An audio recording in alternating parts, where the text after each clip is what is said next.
이분의 글이나 평론을 소개하는 시간인데요. 오늘 유명한 사람은 이영작 박사입니다. 이영작 박사 제가 가끔 소개하는 이유는 선거철에서 이분만한 전문가가 없습니다. 선거 전략의 우리나라의 대가입니다. DJ 대통령 만들고 그런 분인데 우파죠. 방송에서 많이 하다가 좌파 정권이 잡은 다음에 저도 뭐 잘렸지만 이렇게 우파의 거물들, 저는 거물이 아니지만 이분은 거물입니다. 오늘도 선거 전략에 대해서 윤석열에게 얘기를 해주는데요. 이건 캠프에서 꼭 알았으면 좋겠습니다. 그래서 소개합니다. 윤석열은 나는 안보, 절세, 법치 대통령이 되겠습니다. 라고 외치세요. 이 제목입니다. 20대 대통령 선거가 이제 90일 남았습니다. 이재명 후보는 발빠르게 움직이지만 윤석열 후보 캠프는 무거워 보입니다. 부인의 경력 위조 의혹이 발목을 붙잡습니다. 이재명 후보 3대가 불법 도박, 전과 사범, 불법 도박을 하였다는 사실에도 불구하고 부인의 경력 위조 의혹이 선거를 덮고 있습니다. 윤석열 캠프의 실패입니다. 아마추어들과 선거꾼들이 윤 캠프를 석권하고 있습니다. 보수우파 유권자들이 모두 안타까워하고 있습니다. 유권자들이 정권교체를 원하는 기울어진 운동장이 되었지만 어찌된 영문인지 이재명이 고지에서 총을 쏘고 윤석열은 저지에서 고전하고 있습니다. 윤석열은 이번 대선이 무엇에 관한 것인가를 유권자에게 설명해야 합니다. 공정과 상식이라는 추상적인 말은 국민들에게 와닿지 못하고 있습니다. 공정과 상식의 세상은 어떤 세상인지 보여주어야 합니다. 이재명과 윤석열의 세상이 다르다는 것을 보여주어야 합니다. 이재명은 반미주의자, 종북 대통령이 될 것이고 윤석열은 한미동맹 위에서는 안보 대통령이 될 것입니다. 이재명은 무법 대통령입니다. 민주당은 다수결 국회의한 무법 정치를 계속할 것입니다. 윤석열은 법치주의를 존중하는 법치 대통령이 될 것입니다. 이재명은 세금을 마구잡이로 걷어서 낭비하는 세금 대통령이 될 것이고 윤석열은 작은 정부를 추구하는 절세 대통령이 될 것입니다. 윤석열은 자신이 구체적으로 정의를 내려야 할 것입니다. 캠프의 모든 멤버들과 공유하고 반복하세요. 공정과 상식의 윤석열은 한미동맹을 굳건히 하는 안보 대통령이 될 것입니다. 이재명은 종북 대통령이 되어 안보를 위협하게 할 것입니다. 윤석열은 작은 정부를 추구하는 절세 대통령이 되겠습니다. 이재명은 세금을 마구잡이로 걷어서 낭비하는 세금 대통령이 될 것입니다. 윤석열은 공정과 상식의 법치 대통령이 될 것입니다. 3대가 무법과 불법을 저지르는 이재명은 무법 대통령이 될 것입니다. 우리는 문재인 정권을 교체하여 안보와 절제와 법치 정부를 만들어서 경제를 살리고 대한민국이 세계 7대 경제 대국이 되는 기초를 깔겠습니다. 윤석열은 할 수 있습니다. 이렇게 글을 써주셨는데요. 선거 전문가답게 구체적으로 썼는데 이 말에 저는 동의합니다.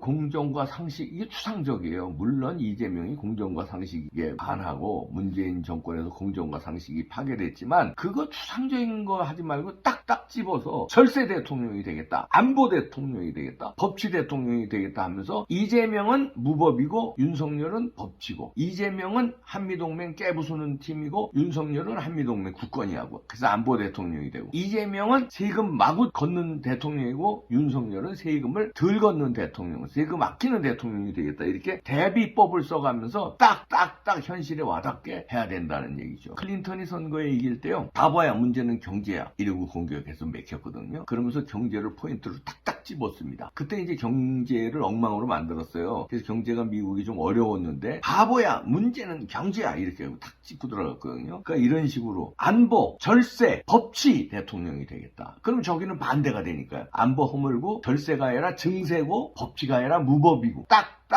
대비되면서 유권자들한테 팍팍팍 각인이 된다는 거죠. 선거 캠페인은요, 빡 테마가 팍팍 각인이 돼야 되거든요. 그런 점에서 이영작 박사의 이 조언은 캠프가 좀 잘 했으면 좋겠습니다. 그리고 의미 있는 얘기 했는데요. 지금 누가 봐도 정권교체의 열망이 높대. 이렇게 되면 윤석열이 유리한 싸움을 해야 되는데 윤석열 캠프가 좀 아마추어다. 제대로 대응을 못한다 이거죠. 이게 윤석열이 저지에서 밑에서 싸우고 있고 이재명은 고지에서 지금 기관총으로 싸우는 거다 이거죠. 고지를 점령하면 유리하거든요. 근데 이재명이 지금 고지가 될 이유가 없는 없는 거예요. 너무나 많은 비리가 저질러졌기 때문에. 그래 반대가 돼서 유리하게 싸움을 전개해야 되는데 윤석열 캠프는 이영작 박사의 지적대로 아마추어다. 정치꾼들만 있다. 그러니까 선거를 잘하는 프로페셔널이 있어야 되는데 그게 아니라 그 술수 부리고 정치꾼들 자기들 이득 챙기느라고 그냥 캠프에서 한자리 하려고 이런 정치꾼들만 모사꾼들만 드글거린다. 거기에는 이제 이준석, 김종인 다 해당되는 거 아닙니까? 그러니까 아마추어다 이런 얘기죠. 진짜 프로페셔널이 있어서 큰 그림을 보고 이영작 박사가 지금 테마 잡은 것처럼 빡빡빡 안보, 절세, 법치 대통령이 되겠다. 추상적으로 공정한 세상 뭐 이렇게 봐야 그건 와닿지 않는다는 거죠.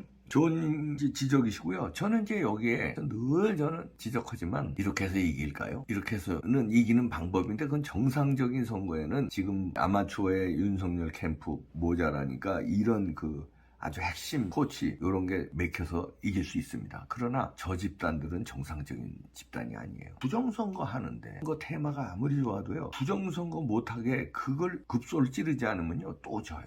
또 진다니까.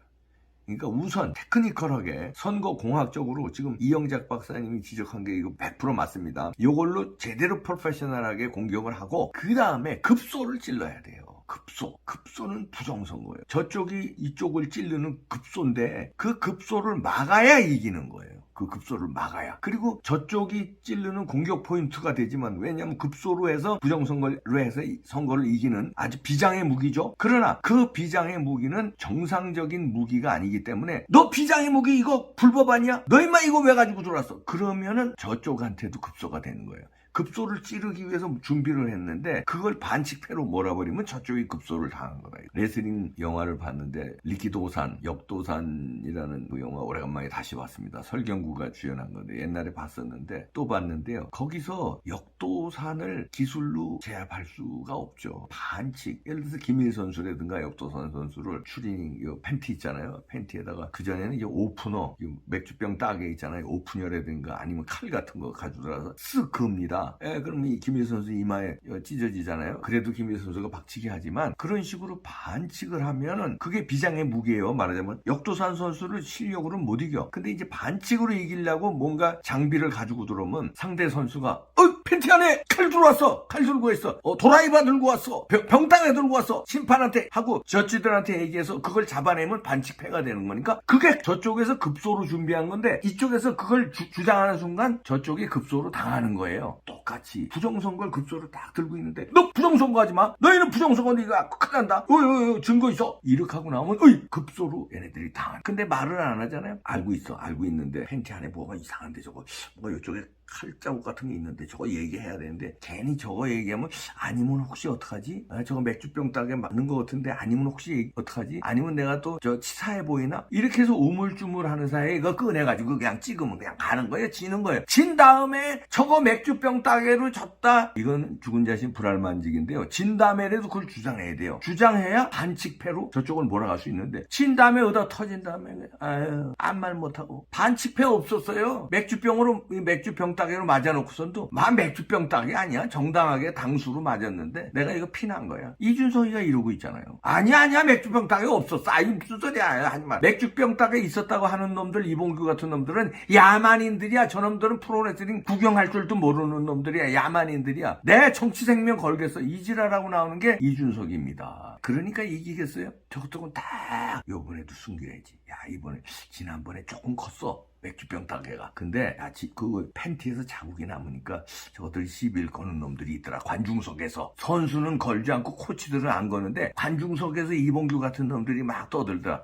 관중석에 티 안 나는 거 있잖아. 그 맥주병 따개 맛 좀 두꺼웠잖아 자식아. 그거 좀 얇게 해서 팬티에 넣었을 때 티가 안 나게 좀 해봐 이번에는. 그럼 내가 기술적으로 꺼내가지고 맞박 찢는 거 아니야? 그럼 게임 끝나는 거 아니야? 예 알겠어. 정철아 너 지난번에 임마. 네 해찬 형님 네 알겠어. 이렇게 해서 반 끝내요. 이영작 박사님이 코치해주는 이 캠페인의 테마 잡는 거 이거 잡아야 되고요.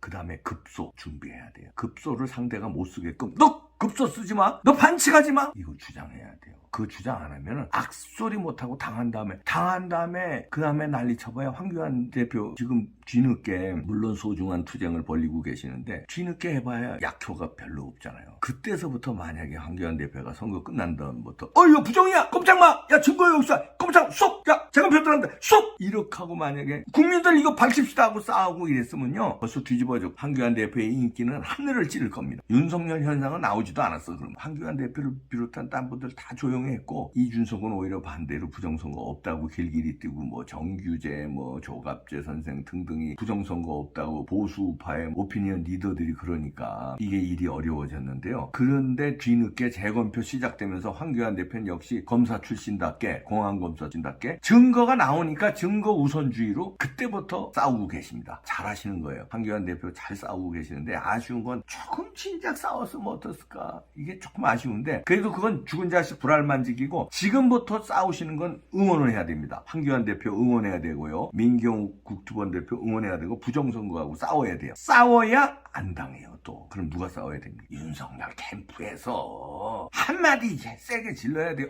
재검표 나온 것도 이상합니다. 배춘희 투표지 일장기 투표지 뭐 떡 붙은 거 뭐 이상하고 통계도 이상하다는 세계 최고의 학자들이 얘기했고 자 이거 이번에는 수개표 무조건 해야 됩니다. 아니면 이거 재검표하는 거 다시 이거 다 정확히 검증을 합시다. 이렇게 하고 윤석열 캠프에서 나와야 된다니까.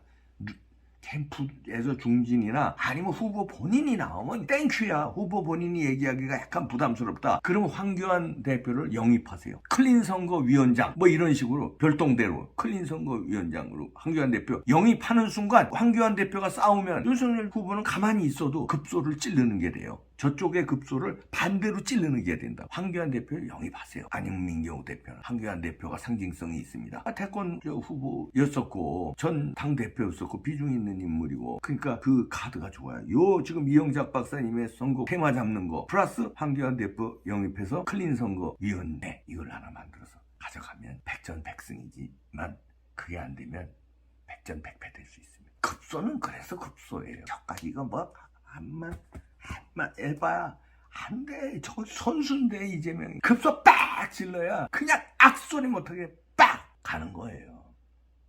부정선거. 네. 화이팅!